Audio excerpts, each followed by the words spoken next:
కూటమి ప్రభుత్వం వచ్చి 10 నెలలు అయింది కదండి. దానికి ముందు ముఖ్యంగా ఎన్నికల సందర్భంలో చంద్రబాబు నాయుడు, పవన్ కళ్యాణ్ గారు ముఖ్యంగా చాలా హామీలు ఇచ్చారు. మేము ప్రతిదీ కూడా సరి చేస్తాం, ఖచ్చితంగా మా బాధ్యత అన్నారు. ఇప్పుడు ఎంతవరకు చేస్తున్నారు, ఎలా ఉంది వీళ్ళ పనితీరు అనేది?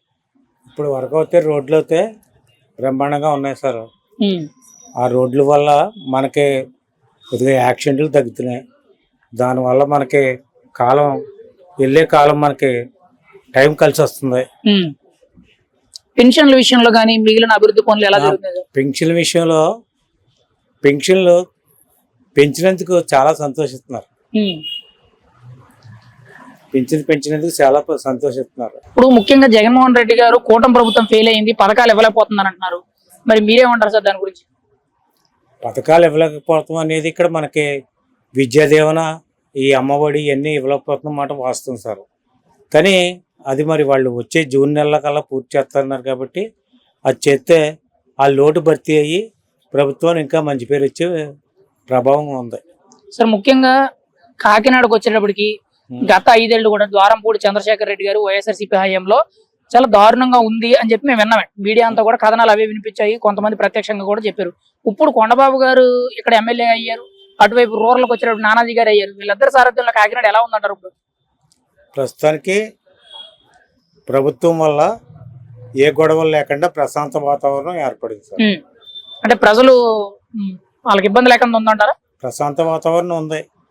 ప్రశాంత వాతావరణం అంటే మరి మీరు దాన్ని బట్టి మీరే అర్థం చేసుకోవాలి. ఎందుకంటే ఏ గొడవలు లేవు, ఏమీ లేవు, అలజడులు లేవు. ప్రస్తుతానికి అయితే బాగానే ఉంది. కూటమి ప్రభుత్వం మీద మీ అభిప్రాయం ఏంటి సార్? కూటమి ప్రభుత్వం వల్ల ఇంకా కొంచెం మెరుగుపరచాలి. కానీ మెరుగుపరచాలంటే డబ్బులు లేవని చెప్పేసి మరి ప్రభుత్వం అంటుంది. డబ్బులు వస్తే మేము తీర్చగలం, మేము చేయగలం. డబ్బులు లేకపోవడం వల్ల మేము కొంచెం వెనకబడిన మాట వాస్తవం అని చెప్పేసి అనుకుంటున్నారు. దాన్ని కూడా మేము నమ్ముతున్నాం. అంటే చంద్రబాబు నాయుడు గారి నాయకత్వం మీకు నమ్మకం ఉందంటారా? ఎందుకంటే అతను విజయనున్న నాయకుడు కాబట్టి భవిష్యత్తులో మంచి జరుగుతుందని అభిప్రాయంతో ఉన్నాం. సార్ ఓపెన్ గా అడుగుతున్నాను సార్, పథకాలు కావాలా మీకు అభివృద్ధి కావాలా సార్? అభివృద్ధితో పాటు మనిషి జీవనోపాధి కూడా పెరగాలి సార్. ఇప్పుడు అభివృద్ధి కావాలి. మెయిన్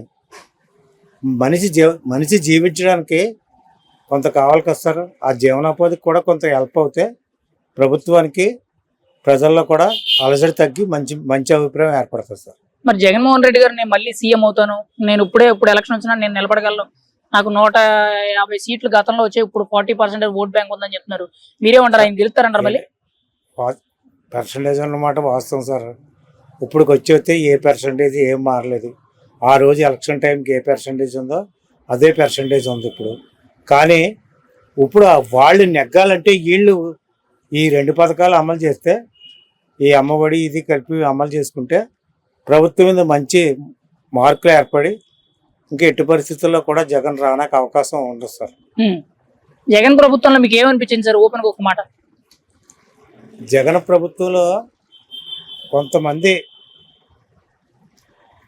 బాగా పూర్ ఫ్యామిలీ వాళ్ళు ఆనందపడ్డారు తప్ప మిడిల్ క్లాస్ ఫ్యామిలీ చాలా ఇబ్బంది పడ్డారు. ఎందుకు సార్?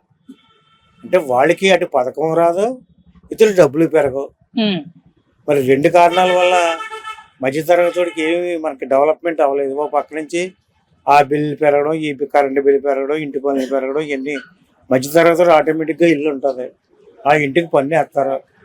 ఇవన్నీ కలిపి మరి సామాన్య మానవుల మీద ఎక్కువ భారం పడుతుంది. కాబట్టి ఆ భారాన్ని ఎక్కువ పడిందట్టుగా మేము భావించాం. ఇప్పుడు వచ్చిన తర్వాత మరి వీళ్ళు అది కొంచెం తగ్గిస్తే ప్రజలు ఎందుకంటే మన మిడిల్ క్లాస్ ఫ్యామిలీ ఎక్కువ అండి. లోయెస్ట్ కంటే హైయెస్ట్ కంటే మిడిల్ క్లాస్ ఫ్యామిలీ ఎక్కువ.